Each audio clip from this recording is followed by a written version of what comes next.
What's going on, Zanies? Can we all agree that not Mexican was the safest way Kat could have gone with that Taco Bell joke? I thought she was going to tell me that all the people that did work down there were teens. I was like, that's not legal. That's not legal. Holy cow. I actually thought she meant from like a sanitation standpoint. I'm like, you need to get that clean. Ooh. I like that she came out here and she immediately shit on the suburbs. But hey, you guys are way prettier than the people from the suburbs. I know for a fact about half or more than that is from the suburbs. There you go. Then she started shitting on Italians. Italian boys never become men. They never grow up. Man, this is rough if you're an Italian from the suburbs. You're like, I don't know why we came here. We could be getting a nice pasta fazool down in Palatine. You know what I'm saying? That is my best Italian accent. So that would explain. I can do the, it's a me, Mario. But see, I feel like that's worse, though. That's what I'm saying.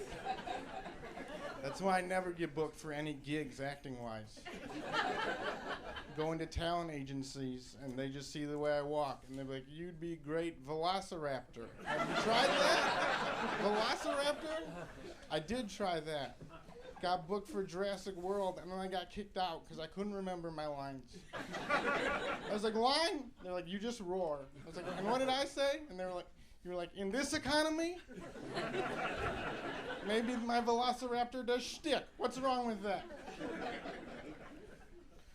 Got my COVID card in my wallet. That's fun. That's going to tear apart at any minute. I hope they don't start checking those cards again, because that thing is hanging on by a thread.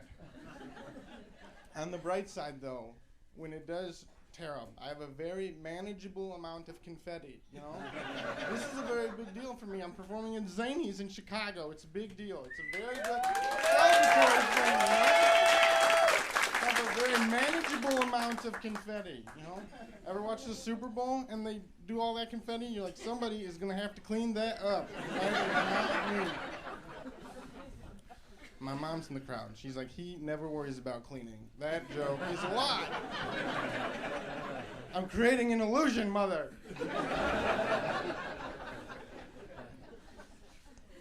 No, there's a lot of people that were skeptical of the science behind the vaccines.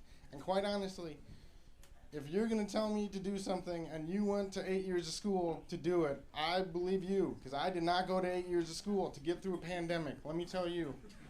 We got out of the pandemic and you guys started not working from home again. The amount of traffic is crazy. I'm trying to make a right-hand turn and I'm looking to see if it's clear. I'm like, I thought you guys all died. What are you all doing here?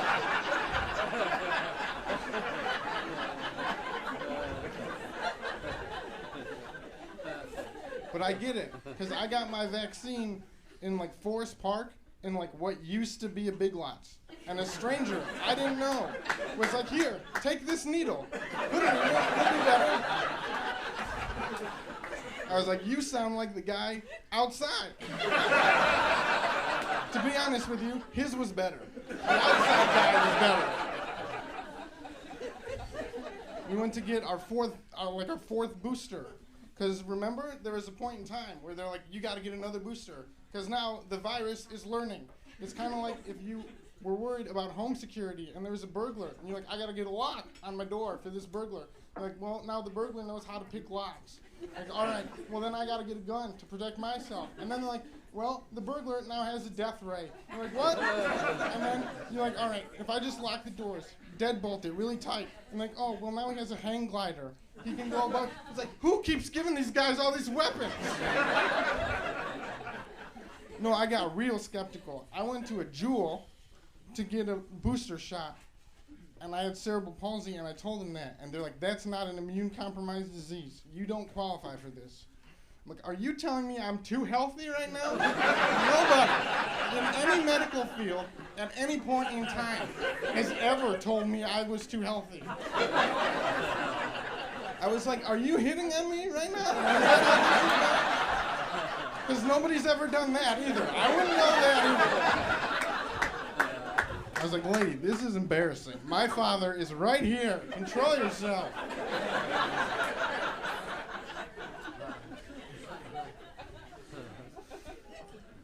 I'm pretty healthy, though. You know, I feel like I'm pretty healthy. My mom said recently, she said, your pants are getting a little loose on you, which is good. Because I've been losing a little body weight because I gave up meat for Lent, okay? And that is 47 days. I don't know if anybody told you that. Did you figure that out? When you gave things up, you start doing the math, you're like, wait a minute. This is 47 days. I thought this was 40 days. And then you Google it, and they tell you, you're not wrong. And then you're like, I got a math question, right? Am I part Asian? What's going on here? And they're like, you're not wrong. It's 47 days. A lot of people on Lent, on Sundays, they break from fasting. Did you know that? Like, what? Did Jesus have cheat days? Is that how this works? And then, when does it end? There's various schools of thought. Oh, it doesn't end until Easter. On Easter, you can break your fast. There's other people, well, Thursday. Thursday before Good Friday, you can break your fast. Did you know this? I don't know this. Why? Hold on. Can we talk about this for a minute? Hey, I don't know if there's people in here versed on the subject, but I'm going to take a stab at it. All right, if you know the answer, you can shout it out. When was Jesus born? Christmas. Christmas, thank you. 0 is also an acceptable answer. I guess. I don't know. Okay. Let me be more specific. When was the date that Jesus was born? December 25th, right? We're all in agreement, okay? Now, Good Friday, Jesus died. And then Sunday, he rose, and that's why we celebrate Easter. And I get real excited when I hear Easter's on a Sunday, because I'm like, oh, good. Next year, it's on a Monday. You'd be wrong. It's on a Sunday every year. Excuse me? This seems like a Ponzi scheme to me. And you don't want to give me days off, is what it seems like to me. Everybody knows when Jesus was born. When Jesus died, and he was resurrected, which is by far way more miraculous, way more noteworthy than being born. Everybody in this room was born. I feel pretty confident in saying that, okay?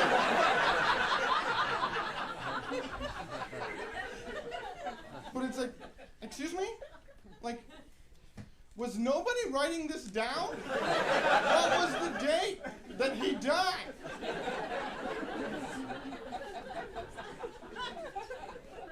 You know what I'm saying? It's pretty good. Guys, this was a pretty big goal of mine, like I said.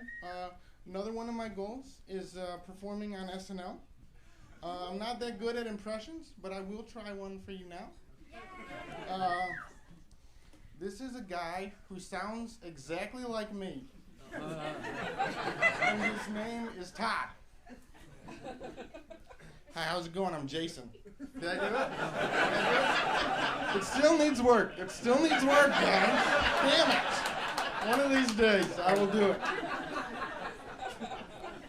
I want to get on SNL because I feel like it'll lead me to dating a starlet, right? That's good, right? A lot of people in SNL start dating celebrities. That's good. I don't want to date Taylor Swift. Seems like there's a lot of baggage there. Make an album about it. Be number one. That would be very conflicting for me. Because I'm like, that's a very mean thing to say about me. But this song is a banger. You know what I'm saying? Like, but I would like to date Becky G. You know what I'm saying? Because it's like a Spanish celebrity. It's like a pop star, Spanish pop star. But I feel like that would be hard for my mom to get behind because she's Hispanic. But it's like, I'm not worried about my mom getting behind her. I want to get behind her. You know what I'm saying? Yeah, pound it!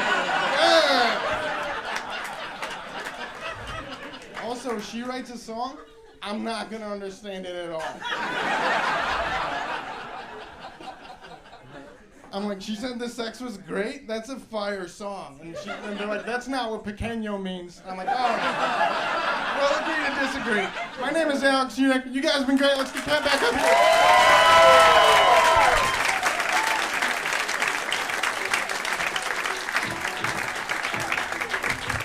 Keep showing Alex some love, y'all.